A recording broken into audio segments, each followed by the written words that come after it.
Books. Books. Books.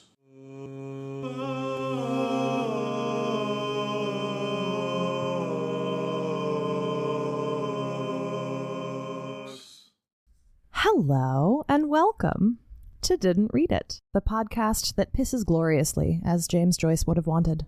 I am your host, Grace Todd. With me again this week is Marilyn Drew Necci. Hi. Hey. How you doing? Oh, I'm all right. So, we're back. We are. We made it through the first half of Ulysses. We went past the Scylla and Charybdis. We lived, we laughed, we loved. We cheated on our husbands. Indeed. Oh, my goodness. Yeah, we're not done. And we're not done. Now we're back for part 2. Mm-hmm. Is there anything you would like to remind our listeners of before we launch into the next half? Well, you know, June 16th, 1904, Leopold Bloom, a Jew living in Catholic/Protestant Ireland that was a colony of the British. They were under the British thumb. Things were building to a civil war. It didn't happen for a while after this book takes place, but when it was published, it had just happened. They'd run the British off and gain their independence, and then had a civil war about which parts of the island of Ireland were going to stay Ireland and which parts were going to be kept by the British. And of course, that war never really ended. And as we all know, much like the works of James Joyce, the war wrapped up quickly and tidily for everyone involved. Goodness.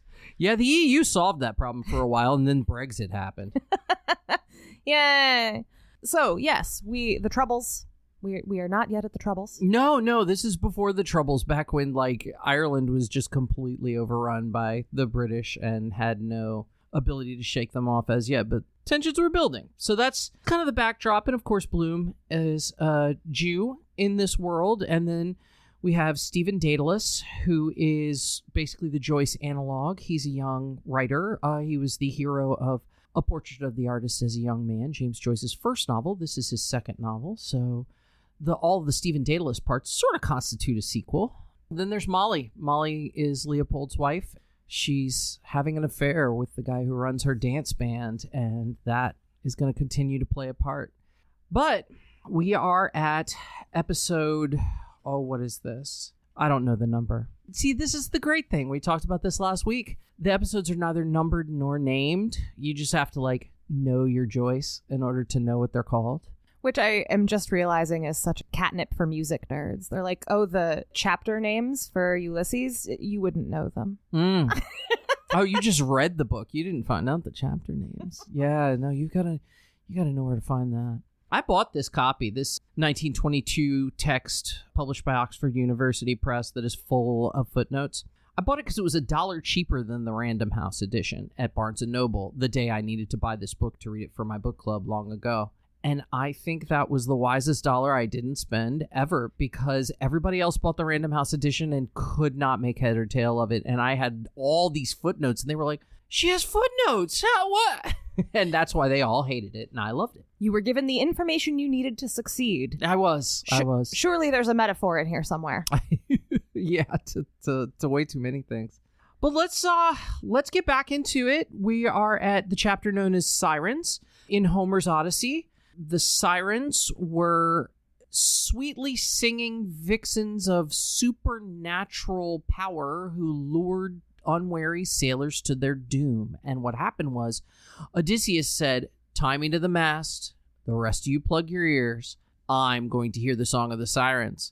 And he did, and he went mad and started screaming that they should let him go so they could go to the island and be devoured or whatever was going to happen. But they didn't listen to him and made it out of the whole thing alive. The way this corresponds to our chapter is that this chapter is written to sound like music, or read like music, however you want to say it.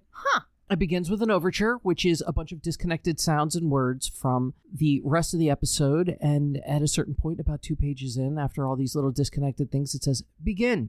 And then we get the chapter, and it's in a bar. It's about tea time, 4 or so in the afternoon. Blazes Boylan is at the bar, and Blazes Boylan is flirting with the barmaids, and Bloom is out in the outer part of the bar. This might be the same place he ate lunch, but I don't think so.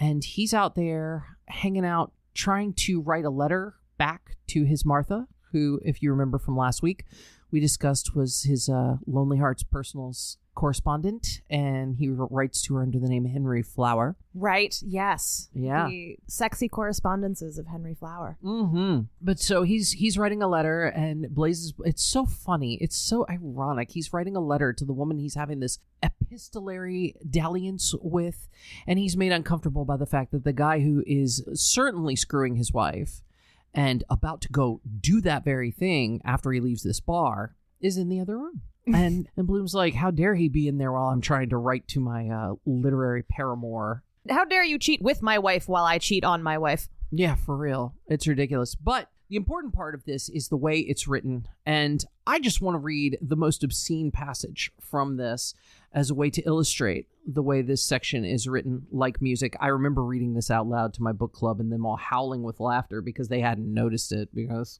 I don't know, they didn't have the footnotes. Anyway, so they're playing the song about the crappie boy, which is a rebel boy, an Irish rebel boy who was killed during the struggles. And let me tell you, I used to go to an Irish pub out in the West End for Thursday nights to see the Irish band, and they would sing all these sad, emotional rebel songs of Ireland, all my four green fields, and all of this sorts of thing. And I was very emo and really alienated from the punk scene at the time, and I was still not drinking. To this day, I still do not. And sitting there sober, like feeling all this emotion, hearing these guys play these ancient rebel songs. But let's try to capture a little bit of that as the barmaid listens to the song of the crappie boy.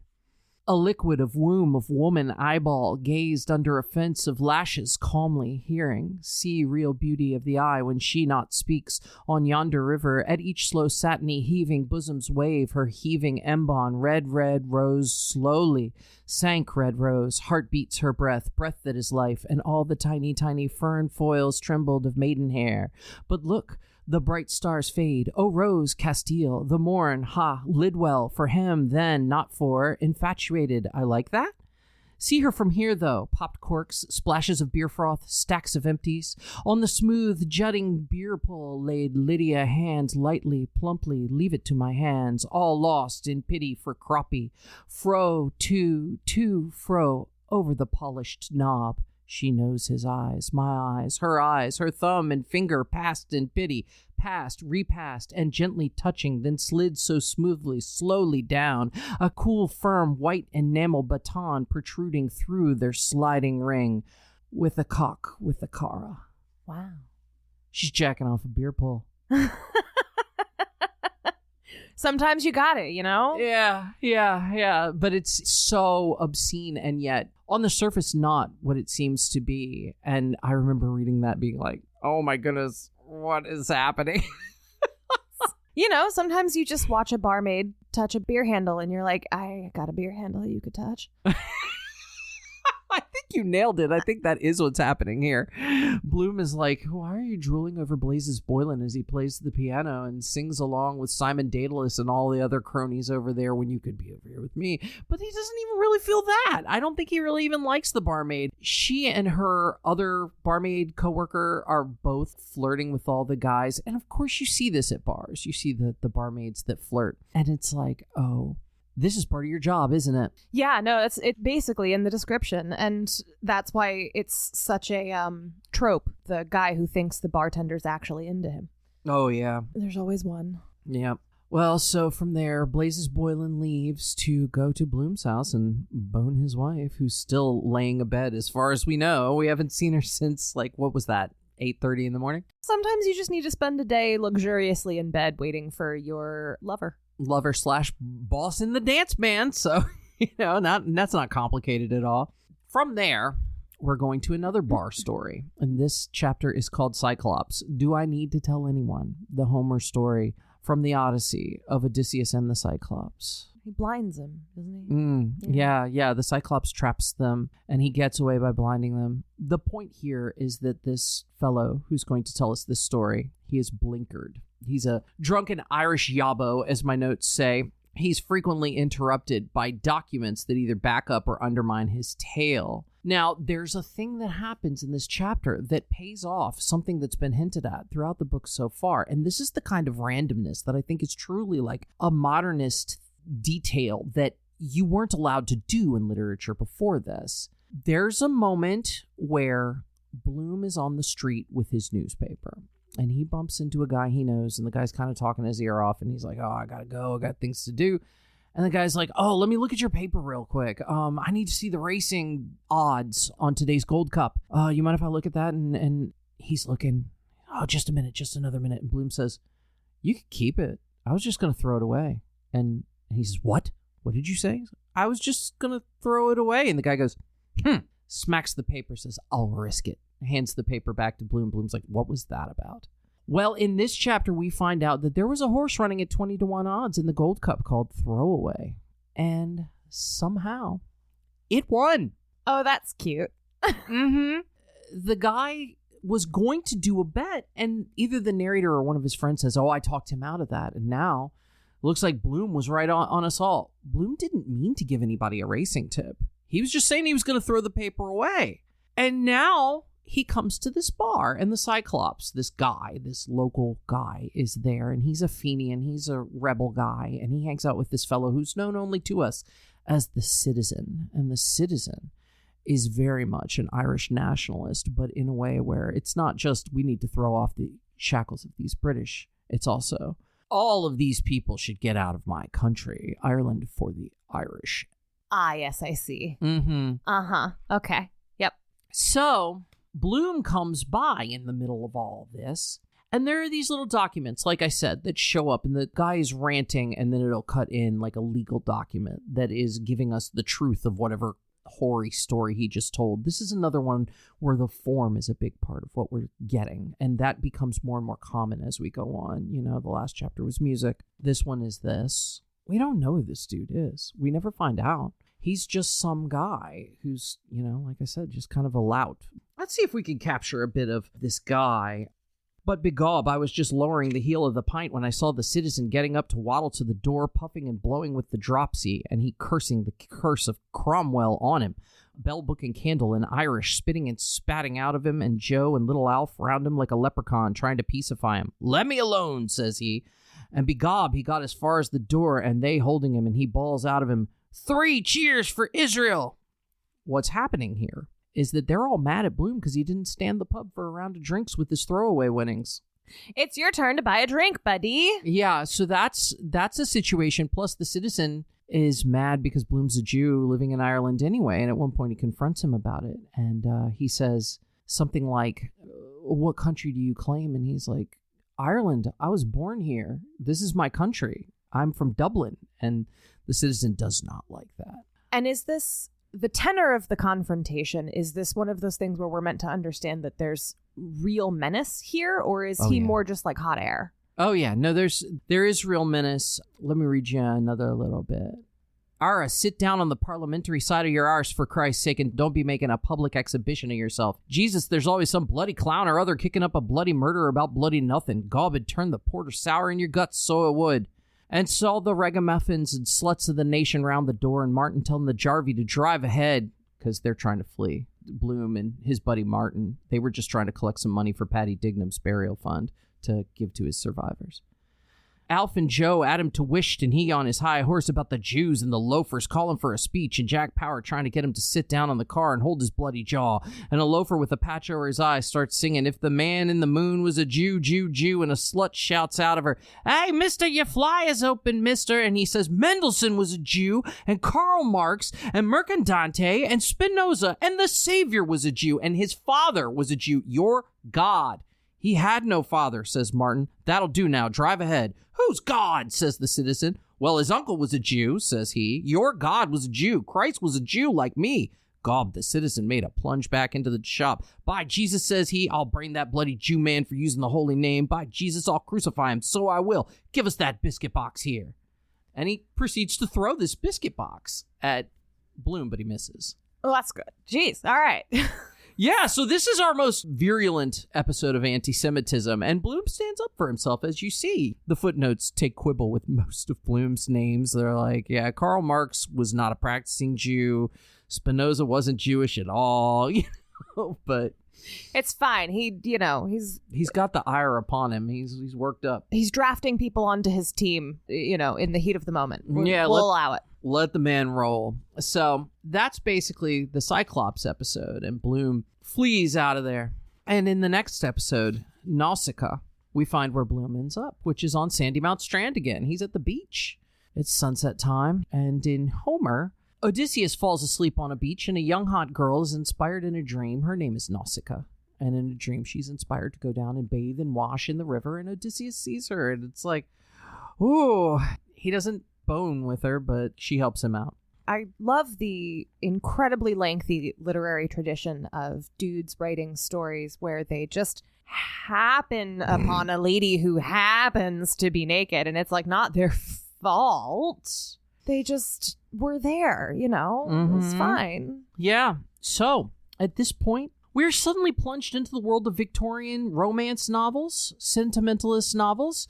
This is a moment where it's like, oh yeah, you've been listening to our experimental noise album. Well, what if track 8 is a pop song? Just like, and we're cutting it straight with the romance. Yeah. Listen, here's the thing. We could do this anytime we want. Joyce said, and here's a little something for the ladies. Yeah, so Gertie McDowell is on the beach. She's 19. She's with some friends of hers. Edie Boardman has a baby, and Sissy Caffrey has twin boys who are about 4, Tommy and Jackie.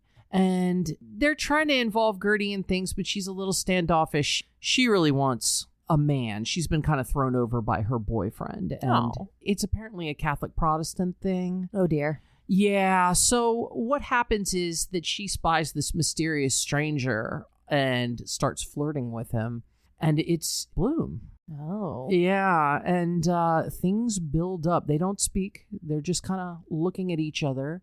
And so at a certain point, Gertie starts to bend over and kind of bend back and show off her tail, and it's not certain whether all of this really happens. Is the thing. It's not certain how much of this is Bloom's fantasy, but he masturbates. And let me read to you a bit here that tells us how this goes down. And Jackie Caffrey shouted to look. There's fireworks happening, by the way.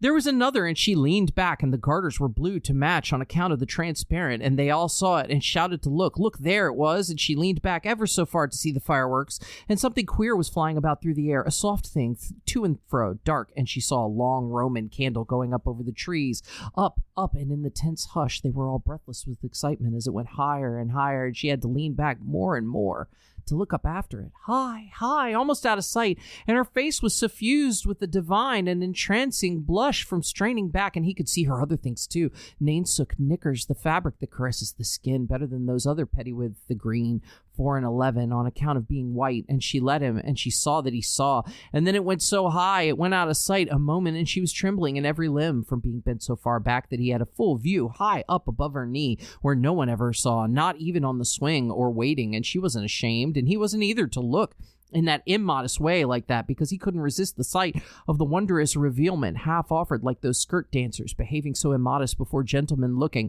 And he kept on looking. She would fain have cried to him chokingly, held out her snowy slender arms to him to come, to feel his lips laid on her white brow, the cry of a young girl's love, a little strangled cry wrung from her, that cry that is rung through the ages. And then a rocket sprang and bang, shot, blind, blank, and oh! Then the Roman candle burst, and it was like a sigh of oh, and everyone cried oh, in raptures, and it gushed out of it like a stream of rain, gold, hair, threads, and they shed, and they were all greeny, dewy stars falling with golden, oh, so lovely, oh, so soft, sweet, soft.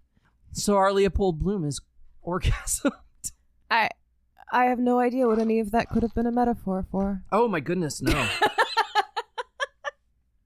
Yeah, so he later in the chapter, it kind of switches back to Bloom's thought process and viewpoint, and we are hearing more. It reads more like a standard Joyce thing with all the internal monologue and everything. Stops reading like a romance novel, and Bloom keeps complaining that his shirt is kind of wet, and he's like, "Oh, it's kind of gross after, you know." Ew. Yeah, it's really out there. So he's gotten himself off all over himself, watching this girl lean back to watch the fireworks. And when she gets up to walk away, he sees she's lame. She has a limp. And he feels like, oh, well, that's why she's the only one who's single. And it's like, oof, dude. Oh, that's what I masturbated to in public. You're like, I think you're the weirdo here. Yeah, for real. The whole way it's narrated gives you the idea that Gertie knows this is happening and is down for it, but Joyce has said that, you know, it happened in his imagination, Bloom's imagination. So was she even intending to show him this? Was he assuming that she intended it? And really she didn't. She may not have even noticed him, certainly not thought all this stuff about, oh, look at this mysterious stranger in black. Who knows? The woman I was masturbating to in public definitely knew what was happening and wanted it to happen is a line we've heard before. I hadn't even thought about that. You're right. Yeah, wow. So it's really obscene and it's really problematic. And if I remember correctly, Bloom's orgasm at that moment is what really lit the fire under the initial obscenity case that happened with the serial publication of this novel in a magazine called The Little Review, one of the editors of which was Joyce's buddy Ezra Pound, and he commissioned excerpts of this book for it, and they had him seized 4 times by the U.S. Mail, who was kind of the organ of censorship in the United States at this point. Nausicaa was the chapter that the publication of which caused the New York Society for the Suppression of Vice to sue the Little Review for publishing it. So I gotta say, not that I come down on the side of literary censorship ever, but I am very used to censorship scandals where when you find out what they're mad about, you're like, that's what they were mad about? But I have to say, public masturbation, less surprising. Yeah, and detailed in a manner that even today we're like, no, that's pretty explicit. That's pretty gross. Yeah, and he's thinking about his shirt afterwards and like, oh, she's like, ew, I came on myself. Mm-hmm. This is high literature. Yeah, yes. There were 2 obscenity trials, and we may as well talk about the first one right now because the Little Review were sued and the Society for the Suppression of Vice won. This created a situation in which Ulysses was formally declared obscene in the United States, and obscenity worked differently then. We have a different standard today. At the time, it was something called Hicklin's test. I don't know that one. This is the late 1800s. The Hicklin case was 1879, and the idea was that regardless of intent, if it was likely to corrupt someone who read it and lead them to do something that they might be afraid to do at other times, then it's obscene. Well, James Joyce did write in the middle of that passage, you reading this book, go masturbate in public. So what did we expect to have happen, really? Yeah, I'm pretty radical on this subject, and it's not necessarily popular today to be in favor of, like, let the people say whatever the hell they want to say. But that's pretty much what I come down on with regards to literary censorship. For a second, I don't know why, but I really thought you were going to be like, now this isn't popular, but I really come down in favor of public masturbation. Oh my God, no. I don't know why. I was just like, okay, that's fine. Listen, I'm a trans woman who has not had any form of surgery. I do not want anybody seeing me in public to be thinking about what's going on between my legs or under any of my clothes at all, because they might freak out, and that's not safe for me. So yeah, no, less than ideal. I'm certainly not advising anyone show anybody anything. Don't do it, man. Find a happy, consenting partner and do so in the privacy of whatever space you got. Read about it all you want, but we don't need to pull a Bloom here. No. No matter how exciting the fireworks are. It's true. So, moving right along, the next chapter is Oxen of the Sun. And the oxen of the sun are the cattle of Helios, which are sacred, and you are not to eat them. And Odysseus's crew ends up. Have you noticed how many of these Homer bits are just Odysseus's crew did the bad thing and now Odysseus has to get them out of it? Odysseus does feel at points like a very stressed out mom figure. He's just like, I guess I'm going to clean up your mess again.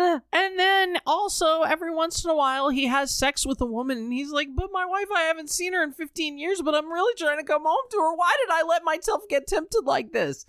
It's just like, dude. I was sad. I had to have sex with the witch lady. Yeah. It's not my fault. We're getting there. I do believe the witch lady is next chapter. Yes. Circe. Whoa, that chapter. Whoa. Let's get the Oxen of the Sun out of the way so we can get to Circe, which is truly wild. Whoa. The Oxen of the Sun, I'm not really sure. This is another one where I'm not really sure how it relates. You know, Odysseus has to somehow get his crew out of trouble for eating the sacred cows.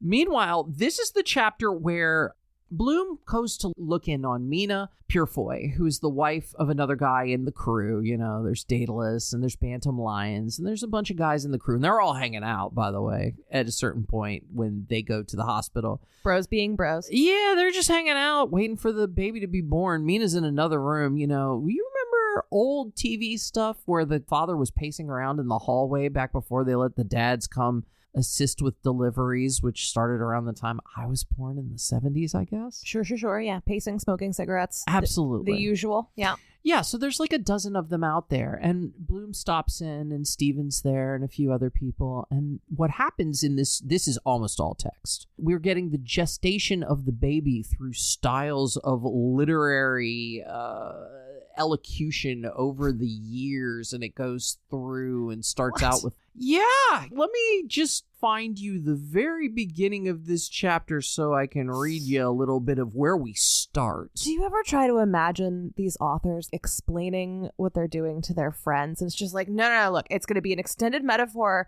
for human gestation, but through literary styles. And you're like, how did you say that to your pal with a straight face? Yeah, I don't know. My understanding is they all thought Joyce was brilliant. And clearly he was. It's still just sometimes when you say these things on their face, they just feel abjectly silly. Mm-hmm. Here's a paragraph from very early in the chapter, and you will understand why I honestly can't tell you too much of what happened in Oxen of the Sun besides what I've already told you.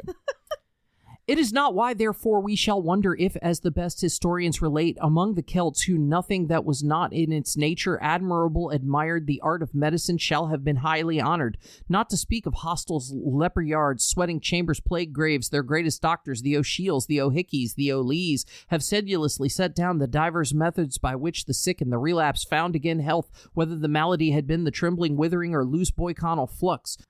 He's talking about early medicine. At the end of it, let me give you the end, just a little bit of the end, because at the end, it devolves into slang, which is wild. Just all off for a Buster Armstrong hollering down the street, bona fides, where you slept last night, Timothy of the battered naggin, like old Billy O, any brawlies or gumboots in the family, where's the Henry Neville Sawbones and old Chloe, sorrow one of me knows. Hurrah there, Dix, ford the ribbon counter, where's Punch, all serene. Jay, look at the drunken minister coming out of the maternity hospital, bendicat vos omnipotens deus pater et filius, a make, mister, the Denzel Lane boys, hell blast you, scoot, right-o, Isaacs, shove 'em out of the bleeding limelight. Yous join us, dear sir. No intrusion in life. Lou Heap, good man. I kind of let it wash over me like a wave. There are parts of Ulysses that are just like, just let it wash over you. Maybe parts of it'll mean something. It's an aesthetic experience. Yeah.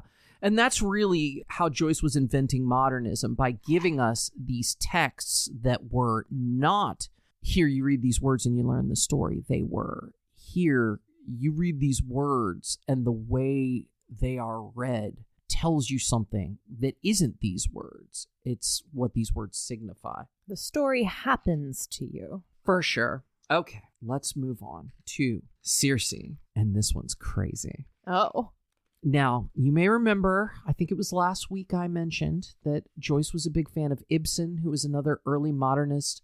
Ibsen, Ionesco, there were a few other playwrights around at the turn of the 20th century who were doing things that were nigh unstageable. They were bizarre. This stuff reminds me of reading Nick Cave. Like, I read one of the Nick Cave books that Henry Rollins published on 21361 in the 90s, and it was just, things were happening, and you were like, that could not be staged, and also it's crazy and bizarre. Like, what are we doing? Yeah, Ibsen's pretty intense, broadly, speaking of people who courted controversy. Yes, and Joyce was a big defender when he was still young and hadn't published any novels yet. He got into some uproar with a big hot take about how brilliant Ibsen was. I like to think of them as friends. That's nice. Yeah, I don't know if they knew each other. Joyce was at a college and he gave some talk. I'm making it my personal headcanon that they were pals, or that they're pals together somewhere now. Yeah, maybe so. If there is an afterlife, which I doubt. They're drinking heavily together in hell. Yeah, for real. So now we've come to Circe the witch, who turned Odysseus's men into pigs. And then Odysseus had to sleep with Circe to free everybody and get safe passage. Now, as you may remember, the Scylla and Charybdis was where they went after they escaped this. So this story is not in order of the Homer's Odyssey, but it's just the parts that reference what Joyce is trying to reference. The chapter of Circe is an 150-page play. What? Yep. Is it written as a play? Like, is it formatted? Yes, ma'am. With, like, stage directions and all? Yes, ma'am. There you go. Oh. I'm showing her the book. That's formatted like a play. Yeah, for 150 pages. What a surprise to find in the middle of your novel. Right. This is as formalist as it gets. Joyce is really stretching out here. He's like, wait till you see what I can do.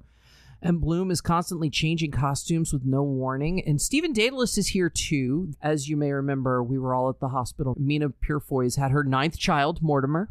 9th? Oh, yes. Oh, that's not even... Somebody else in the book has 15. I can't imagine. I'm sorry. Bloom and Molly have 2, one of which died very young. Oh. Baby Rudy. He would have been Bloom's heir, but instead they just have Millie, and she's in another city, I can't remember which, working as an apprentice at a photo business. Bloom is probably in his 40s. I would think Molly is too.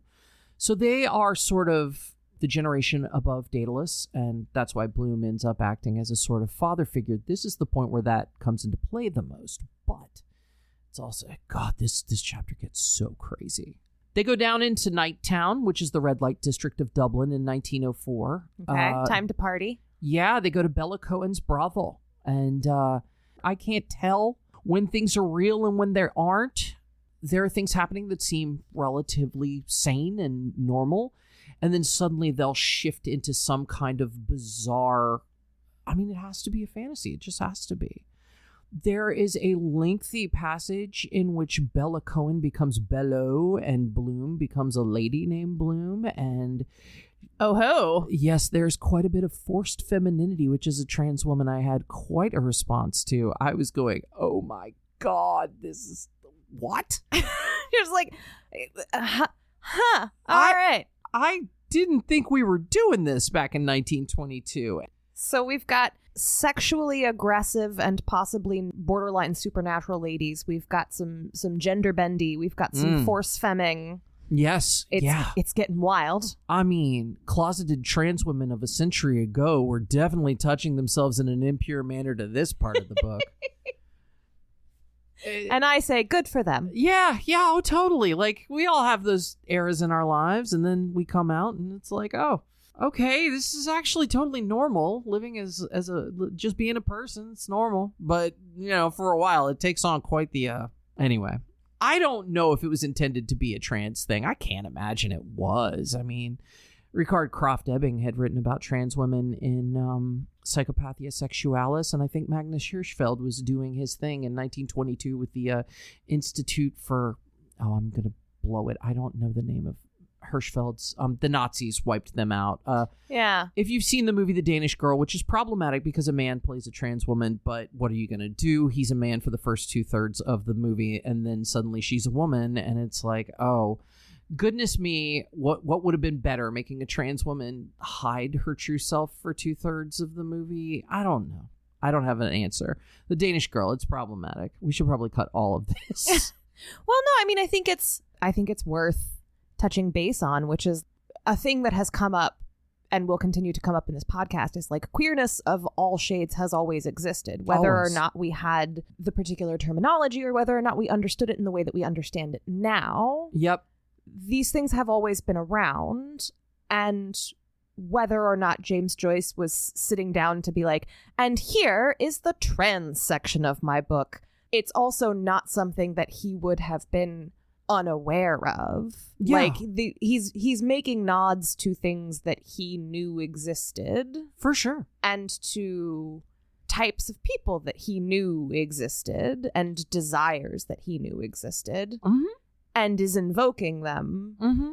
in a way that's really interesting, whether or not it is like a tidy one-to-one connection with what we understand today to be transness. Yeah, and that's really true, because the transforming of the two characters switching genders and all this is really hallucinatory, but in a lot of ways it does mirror like forced femme stories that became much more of a convention 70, 80 years later. And there's a bunch of stuff with Bloom being a masochist. Venus in Furs and Leopold von Sacher-Masoch come up a lot in this book. Of course, Masoch being the man whose name lent itself to masochism. Right. Yeah, Venus in Furs being literally a novel about Severin being a servant. All you Velvet Underground fans know what I'm talking about. The song Venus in Furs by the Velvet Underground is literally just a retelling of the novel Venus in Furs from the late 1800s, and it gets brought up a bunch in this. So masochism is a real thing. Is Bloom somewhat complicit in his own cuckoldry because it is a masochistic thing? Who knows? It seems like Bloom is just kind of turned on by everything. Well, and way back at the beginning of last episode, we were talking about his hedonism. It's a real thing. It is a real thing. There's a bunch of stuff in this about him being kind of forced to kiss the boot and all this in this Circe chapter. How much of that is real? Don't know. What is real, what is moving the plot along, is that Stephen Dedalus kind of throws a fit because he's way too drunk. And We've all been there. Yeah, he starts a ruckus and Bloom has to step in. At first, he causes a big to-do in the front room of the brothel and breaks the chandelier, and Bloom has to pay for it. And then he goes outside and starts a fight with a couple of drunk soldiers, and he's like, "You British louts," and they're like, "Don't you talk about my king." And actually, if I did read that section, that does have the F word in it. Like, there's he effing said this about my effing king, I'll knock his effing block off. So, in 1922, that was making some waves. Yeah. Yeah, so basically at the end of the play section. So, just very quickly. Yeah. So Bloom is trying to get his rocks off in increasingly creative ways, and he has to stop to basically be dad for a while. Correct. 100%. I feel like a lot of people can sympathize with that situation. Mm-hmm. Yes. And he has to basically drag Stephen Dedalus out of there and away from this fight. And Corny Kelleher, who is the mortician who we saw way back in the Patty Dignam funeral chapter, gets out of a carriage just in time for the police to show up, and Bloom's like, "Kelleher, you know me. This is Simon Dedalus' son." And Kelleher's like, "Oh, yes, Simon Dedalus." So he kind of steps in, and he's a gentleman about town, and he tells the police, "Oh, it's fine. It's fine. Just a misunderstanding." Yeah, and so Bloom and Dedalus get, well, the getting's good. And that's the end of our part 2, our magnum opus, the part known as Ulysses. The last part of this book is 3 episodes, 3 chapters. It is called Nostos, which means the return home. This portion is very verbose. And the reason it's verbose is because Bloom and Stephen are not connecting. They're trying to go home. Stephen's like, "I don't really have a home to go to. I'm not going back to the Martello Tower to deal with Haynes. Like, I'm not doing it, man."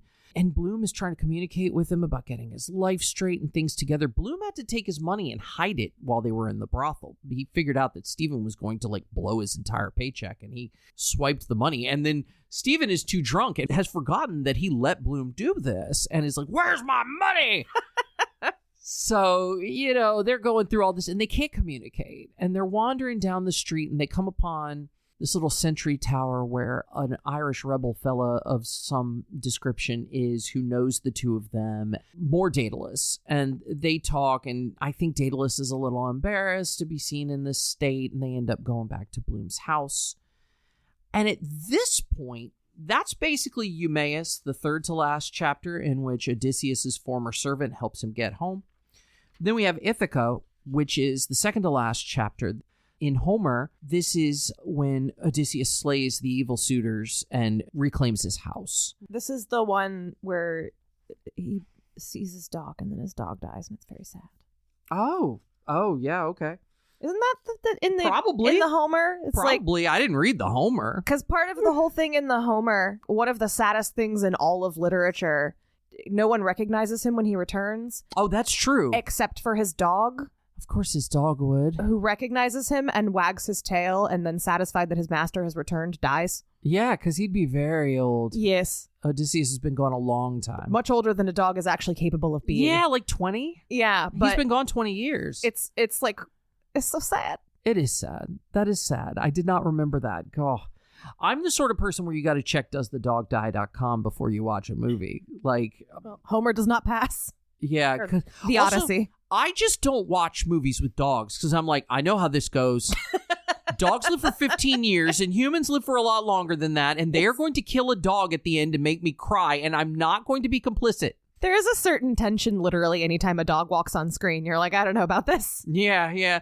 Oh, let's watch a movie about a heartwarming story about a man who adopts a dog and the dog teaches him to love again. And I'm like, this movie ends with the dog dying. I know it. Don't you come at me with this.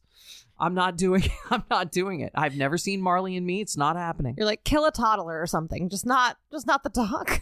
I don't know. I might freak out and if a stuffed animal is harmed in a movie, forget it. I'm done. I'm done for the day. I got to go to bed. That is a very endearing layer of softness that I have not encountered before. Oh, I have Sarah and I, when I met Sarah, I just had my bear that I've had since college, Jonathan. And I would do little Jonathan talking to Sarah voices. Sarah being my wife, everyone.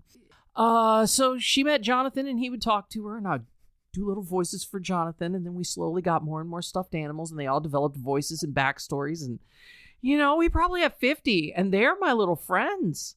This is so cute. Sunny Bunny was reading romantic poetry to Sarah the other day. She was quoting from Samuel Taylor Coleridge, and I was like, I didn't know you liked romantic poets. And she was like, I like Coleridge a little better than Wordsworth. It's like, this is so weird that this is the turn we have taken with my little stuffed bunny. Sunny Bunny, what a romantic. So which of your stuffed animals is into Joyce? None of them so far. Oh, okay. It would be Jonathan, my original teddy bear. Jonathan Bear, the Joyce fan. It would be him if it was anybody. Or the professor. Professor Cornelius Bell. Which one of them is into public masturbation? That's the real question. None of my animals do that kind of thing. Don't you dare. It is difficult when you don't have little stuffed animal genitalia, I suppose.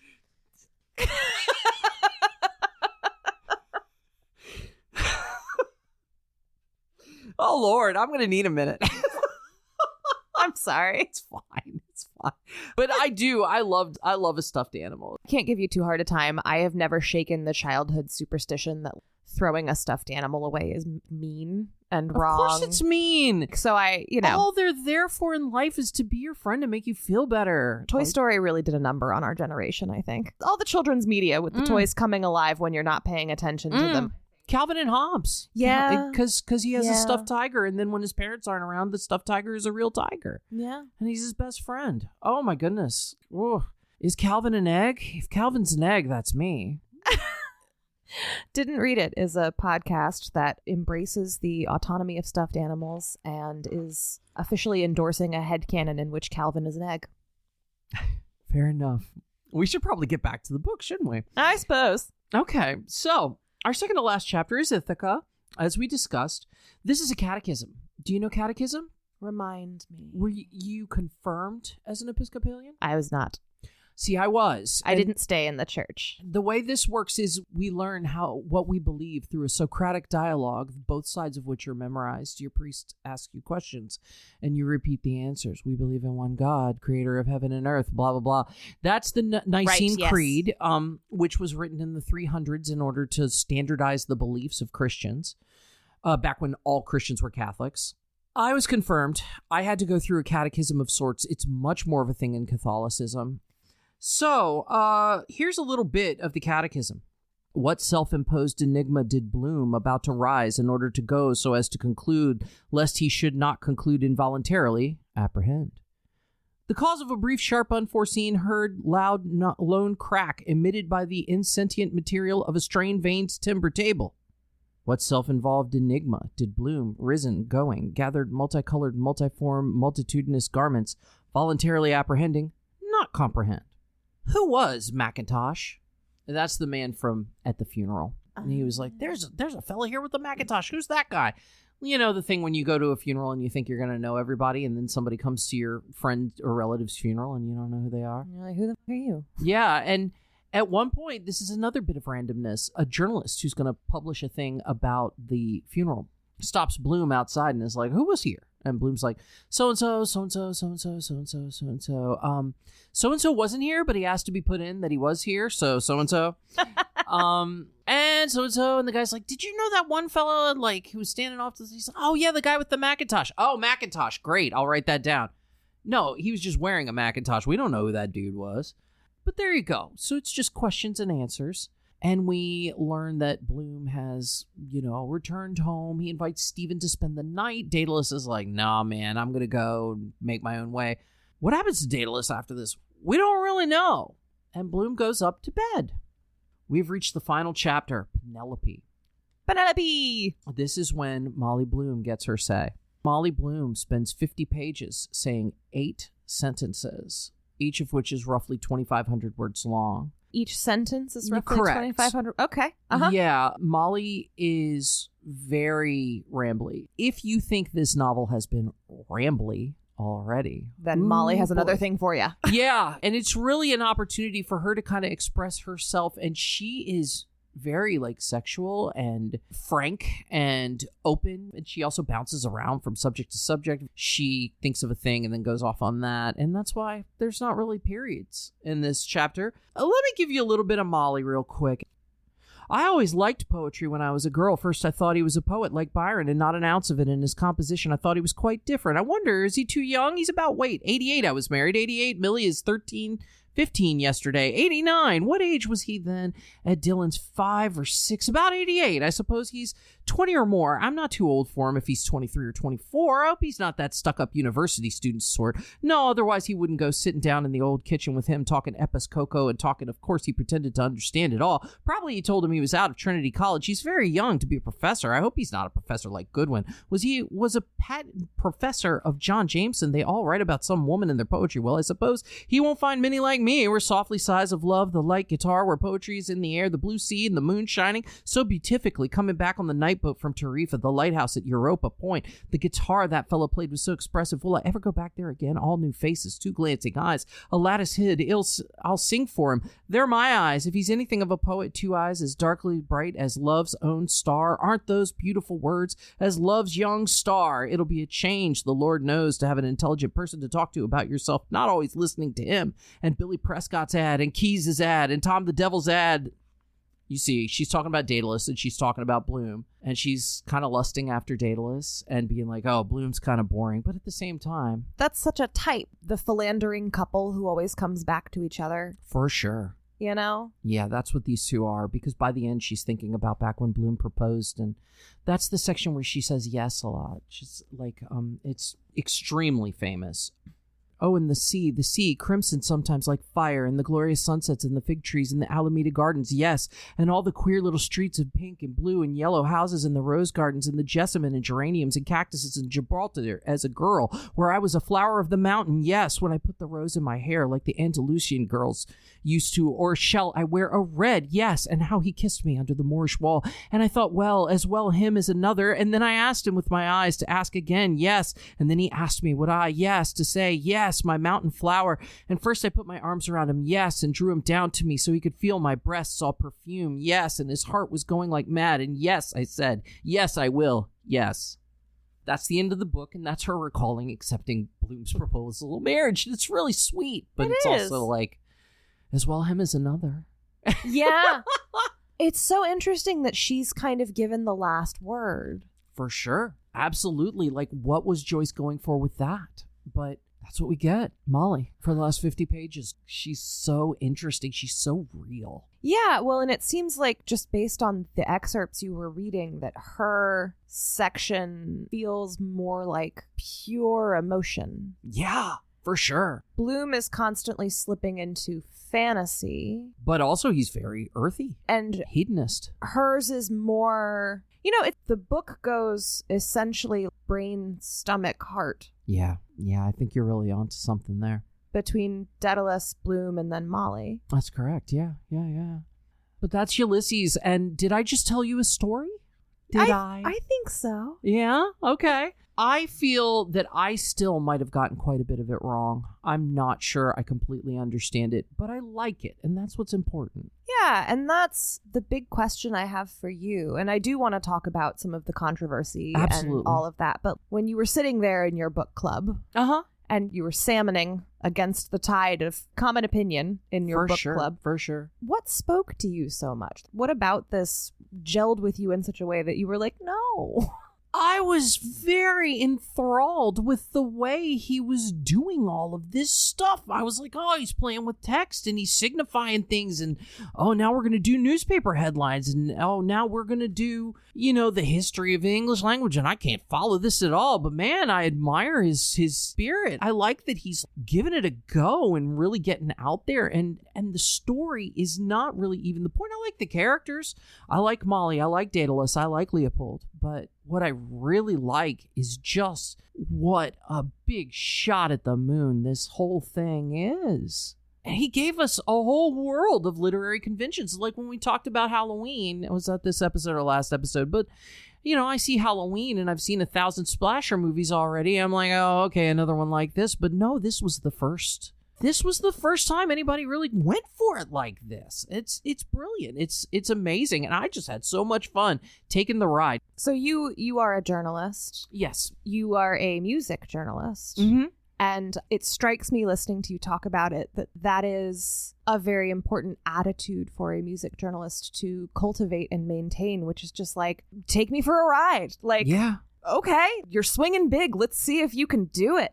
To that point, there's a lot of different stuff I love that points back to this in music. I love an artist like a Neil Young who's just like, yeah, man, everything I ever recorded, you can have it. Here's a new album. It sounds nothing like the last album. I'm not even sure it works, but here it is. 3 months, I'll have you another one. Love that. I love the 1975, who are a very controversial band, but they're always pushing the boundaries of what they can do. And people don't like that Matty Healy will say this or that in his songs, but then he'll do a sweet song about going home for Christmas in the middle of all this, and then turn around and Love It If We Made It, where he's quoting Donald Trump, I moved on her like a bitch. Thank you, Kanye. Very cool. And it's obvious what he's doing there. He's poking at things. You might not like it, but you gotta admire the man's ambition. At least I think you do. And like Sonic Youth, you watch Sonic Youth and in the middle of the song, Thurston Moore and Lee Ranaldo are rolling around on the floor, scraping at their guitars with drumsticks, and like the rhythm section has to hold it together. But what are they playing? It doesn't matter. This is just crazy. It's going off. It's shooting the moon. I love stuff like that. Give me that in any art. Do something crazy. Blow my mind. Show me something I haven't seen before. I don't care if it makes sense. I feel like culturally we're at a place where we've kind of forgotten to reward the big swings. Yeah. And I appreciate this reminder. Yeah.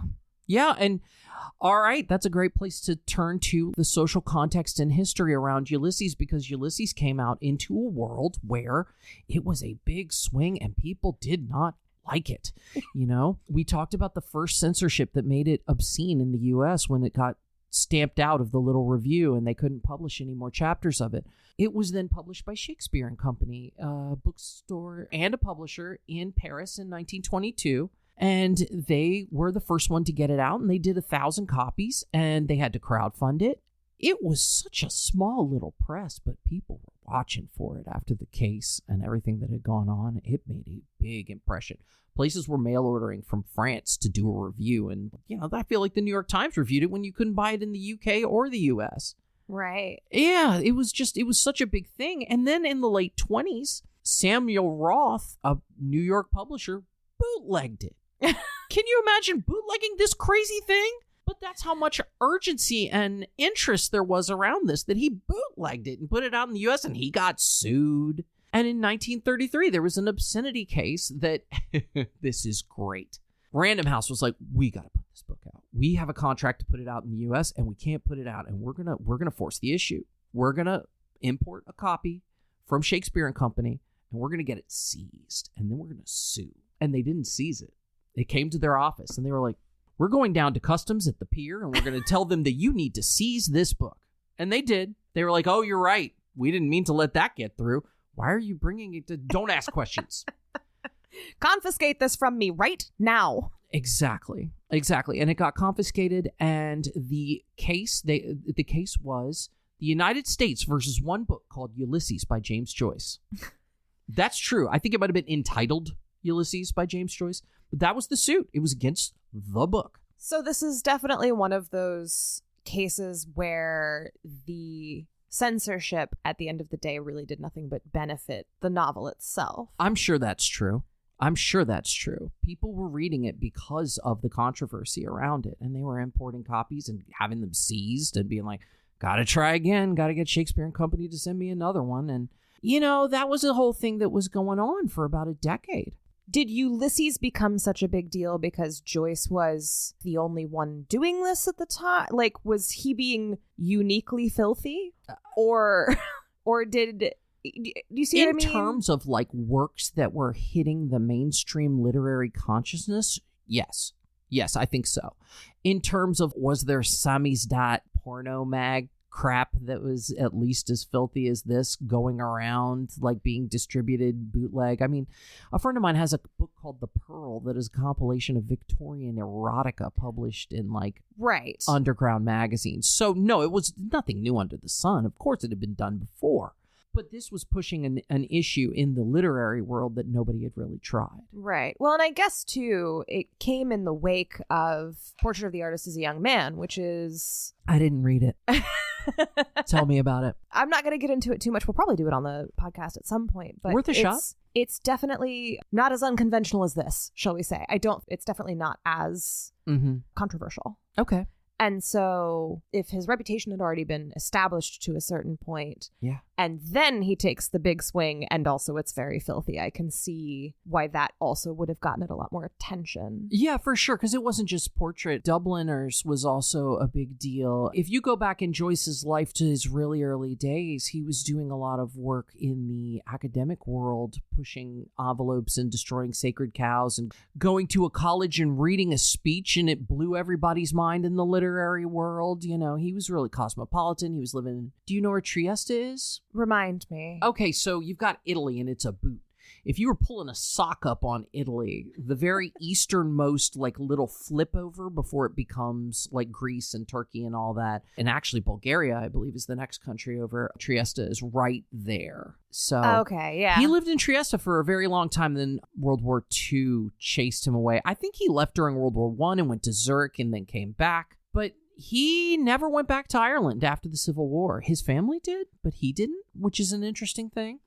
Joyce struggled a lot in life. One thing that made me feel good reading about his life, to the brief extent I did in researching this, was that he pretty much had patrons flowing him money so he could keep it together his entire adult literary career. Well, that's nice. Made me feel so much better about the fact that I have a Patreon and my friend Doug gives me money to write for his website, and I have a friend that I do writing coach type work for, and occasionally I have to hit up somebody else for money. I'll beg on the internet because I can't make rent. It made me feel a little better because it's like, this is a literary tradition on all its own, isn't it? Yeah. The only way the writing gets done is if someone gives you some money to do the writing, because otherwise you spend all of your time desperately trying to survive. Great art only gets made if we support people while they make great art. I agree. But let's talk about United States versus one book called Ulysses by James Joyce. What happened was Ulysses won, which Random House thought was going to happen, and they apparently were like, cue the typesetters. Like, we got the verdict. Let's go. They had a book out in January of 34. The verdict came down, I think, in October of 33. December of 33.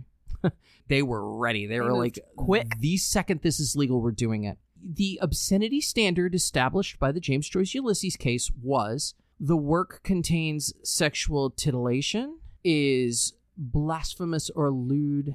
These are the things that it did. But Wikipedia says, the trial and appellate decisions established that a court applying obscenity standards should consider the work as a whole, not just selected excerpts, the effect on an average rather than an overly sensitive person, and contemporary community standards. Huh.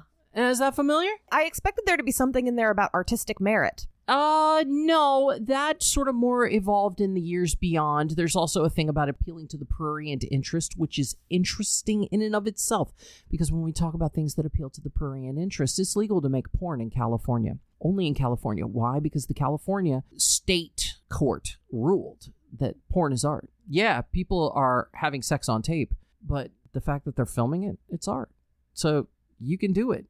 You know? Yeah? So now the rest of the country operates in a gray area because nobody else wants to take the risk that their court will rule that it's art and therefore legal to do in that state. And nobody wants it to go to the Supreme Court and risk that the Supreme Court will say it's art and you can do it everywhere in the country. Yeah, that would really be a blow to the weirdo conservatives that are all obsessed with what we do with our parts. Yeah, and that's something I really worry about because we do feel like we're backsliding into an era like a pre-Ulysses era when things were... Oh, 100%. Yeah, things were being determined by, this seems like it might corrupt somebody. I mean, everybody screams that we're groomers, like trans people are groomers. What we're really doing is just living our lives. And then people see us and they go, oh, that's a thing you can do? I have a friend whose son is trans and he came out when he was 12 or so. And I am convinced that if it had been something I was seeing regularly and not just in isolated random places, and seeing people live normal lives as trans people, because, my friend has me in her life. And so it's like then her son is like, well, mom's friends with this trans woman, so I can come out. And like, I didn't have that. Are you kidding? I didn't have anything remotely close to that, which is why I stayed in the closet until I was in my 30s. Yeah, it turns out it is much harder to govern people with shame when there are people out there fearlessly living their lives as themselves. I think that's absolutely it.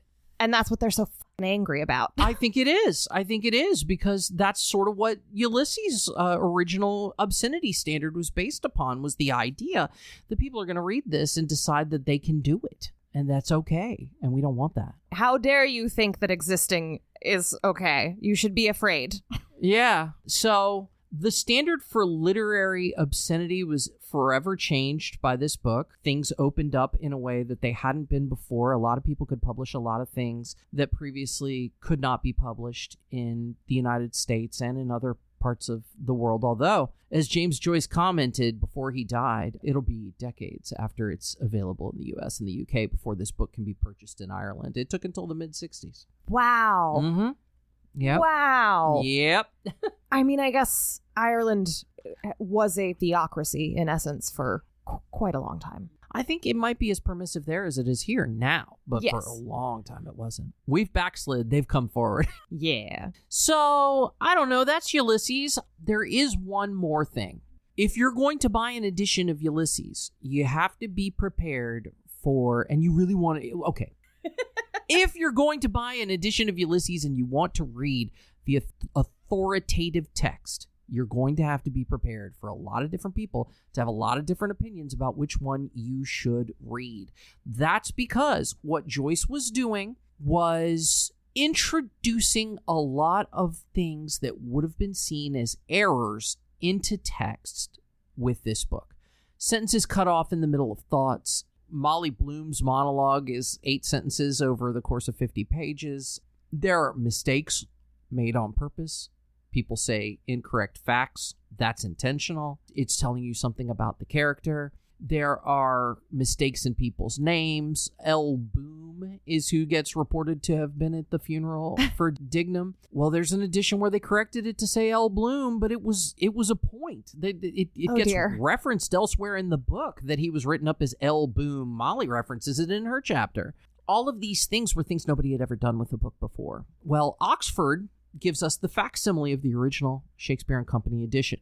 I love a good facsimile. I really appreciated this, and the reason I did is because there are footnotes aplenty, but you do not get little footnote numbers to distract you. I am real bad about that. Now, the notes are all at the end instead of at the bottom of the page, so that's, you get the good with the bad, but I can just look in the back of the book when I have a question. I like that. I like that it's there, and I like that it's not distracting me when it's there and I don't need it. Mm-hmm. Yeah. Didn't Read It is a podcast where we proudly have strong opinions about editions and publishers. Yeah, well, the great thing about this edition is, due to all the attempts to correct errata, bizarrely, this is one of the least error-filled editions. People kept trying to fix it and making more. Yeah, that makes sense. So this edition, when it came out, James Joyce was still very involved in Ulysses. He had not moved on yet. By the time there were starting to be new editions being made in the mid to late 20s, he had moved on. He'd started on Finnegan's Wake. He was doing other stuff. He was a writer. He had new things to occupy his mind. When this one came out, he went through and gave an extensive list of errata, and the Oxford University people are of the opinion that this is the edition where we can get the closest to what he had intended by footnoting all the places where there's mistakes that he had called out. Yeah, that makes sense. And then you footnote the mistakes. Joyce confirmed which ones were mistakes and which ones weren't. You go with that. But there's this whole era of the Joyce Wars where people were fighting over what the one true Ulysses was. And there was a corrected official text released in 1984 with great fanfare that Random House put out. And then they went back. They quietly went back to the 1961 text about 10 years later because this 84 text was so scandalous in literary circles because of how many things that went wrong in the process of it, because our man who did I can't remember the guy's name. Big deal. The guy who did the thing, some guy. Anyway, he had returned to manuscripts that Joyce had been correcting up until the moment of publication, and sometimes reproduced things that Joyce had later corrected between that point in the manuscript and the point where it actually went to press. Oh, dear. Yeah, so there's a lot of that kind of thing going on. I recommend this edition. It's Oxford World's Classics, James Joyce, Ulysses, the 1922 text, edited and with an introduction and notes by Jerry Johnson. That is the edition I would get if I were you listening to this and you really wanted to delve in and read all the introductory material, read all the footnotes, read all the endnotes, learn this stuff because it helps you understand and appreciate the book. And then you can hear the music of Ulysses rather than just hearing me tell you what the song sounds like. Yeah. Fair enough. Well, that's what I've got. Well, thanks. This has been very fun. And, usually I try very hard to have like a good contemporary literary sort of analog or a work that's like in conversation with what we've discussed. Do you have any? I have a bunch of thoughts. None of them are going to really be like reading another Ulysses. It's like it doesn't sound like it, but it rhymes with it. I think there's an extent to which some of the films of Woody Allen, I know, problematic, to say the least, cohere with some of the sensibility in this book with some of the more flights of fancy, willingness to experiment a lot with form and formalist approaches to particular works. I don't know how much Woody Allen you've seen, but he will do a movie that has a Greek chorus. He will do a movie that's a musical because he's kind of like, what if I do this? That'd be interesting. He'll do movies with big fantasy sequences in the middle. Some of his comedies are more like that. He's not a filmmaker who's afraid to take big risks. It's a shame he's such a sick fuck. Yeah. Well, and the way that you're saying it, and I don't feel too qualified to speak on cinema, but no, it's fair. That reminds me also of the Coen brothers, who love to experiment with form and love to like. It's a less problematic comparison, certainly. Well, and also similarly, like, aren't afraid to fuck around with the conventions of storytelling and to slide into like extended sequences that may or may not have happened, and No, for sure. Pretend I said the Coen brothers. That's good. That's good. I think if, and a lot of these comparisons I'm making are not straight up conventional literature, but I think if you're interested in what Bertolt Brecht and Kurt Weill were doing in the early part of the 20th century with theater that drew attention to itself as theater rather than real life, something that was picked up on by Godard and the French New Wave very much. Yeah. This is something that I think you see a lot of rhymes with Ulysses. Sure. It reminds me too of thinking about books that somewhat infamously make you want to throw them. And another one that pops to mind is House of Leaves. I love that book. Oh, it's so good, but it's an experience. Oh, yeah. And it's certainly like experimenting with form, like Absolutely. all of those little crooked sideways notes and the fact that the main part of it is a script that is being commented on by the guy who found the manuscript. And then there's intros that are sort of other layers. And yeah, and it just keeps getting like deeper and deeper and deeper as you get into it. And we this episode probably won't come out for quite a bit, but we are recording in October, so maybe I've got horror front of mind. But fair enough. Yeah, House of Leaves is kind of on that vibe. I think so too, although yeah, you're right, it is very scary at points. When I read that book, I finished it accidentally. I was alone in a small house in the English countryside at night, and that was a mistake. My favorite thing is at the end, Johnny goes to Richmond and he describes it a certain way, and Richmond is not like that anymore, but it was at the time he wrote the book. Yeah. Yeah, you really nailed Richmond 1997 or something. I hadn't thought about that, but yeah. Wow. No, the one other book I would mention is Alan Moore's Jerusalem, which, do you know Alan Moore? I know Alan Moore. I have not read Jerusalem, but I am aware of it by reputation. Yes, I've been working through it for about a year now. Yeah, okay, sounds right. 75 to 80% of the way through it. Jerusalem is a prose novel, which Alan Moore usually writes graphic novels, and it is... My edition is an ebook. It's probably 1,700 pages. It is a case where he is building the entire history of a city. James Joyce figures into it because Lucia Joyce spent some time in Northampton. She was a dancer. That's one of two of Joyce's children, the other Giorgio. But Lucia lost her mind, or so they say. Oh, no. In her mid-20s. She was a dancer. She worked with Isabella Rossellini and people like that. She was very acclaimed at the time. And then she started going around the bend, and she spent some time in a Northampton asylum where a bunch of other mentally ill literary and artistic figures spent their time. And the chapter that is in Lucia Joyce's, all the chapters in Jerusalem are from the perspective of different characters. And there's one that's from the perspective of Lucia Joyce, and it's written like Finnegan's Wake with all the little puns within the words and such. Wow. It took me probably 2 months to get through that chapter. I had to go to find extensive annotations and translations in order to follow it all. That was around the time you were talking about, like, hey, do you want to do Ulysses? And I pitched this idea because I was thinking about it because of Jerusalem. But I think in a lot of ways, Jerusalem is easier to read. Again, finding something that's this difficult in a strictly like word by word, sentence by sentence thing would be an endeavor. Like, it's tough at times. Yeah. Sometimes you got to whack through prose with a machete. Yeah, but it's worth it with this one. I don't know that it always is. Another book that I had a lot of trouble with was Heart of Darkness by Joseph Conrad, and I haven't read that in years. I don't like it. Watch Apocalypse Now. Fair enough. And I hit a point with the liberal use of the N-bomb in that book. And oh, God, yeah. The copy that's a rough one. The copy that I had that was owned by my school has all of them scribbled out. And I'm sure that made for an interesting discussion the next year when the teacher distributed it around. And was like, and the person was like, there keeps being something that's blotted out. And then somebody had to say, oh, it's this word. Yeah. Good Lord. Yeah, that was 30 years ago. I was an angry young lady. Oh, Conrad. Yeah, you have to give it to him. He was writing in his third language. But yeah, Joyce is similarly offhand with the N-word in Ulysses, which is a real bummer, but it's in there less than a dozen times, and Conrad probably uses it hundreds of times. So. You're going to get that in those Victorian jobs. Mm-hmm. Not that we condone it. No.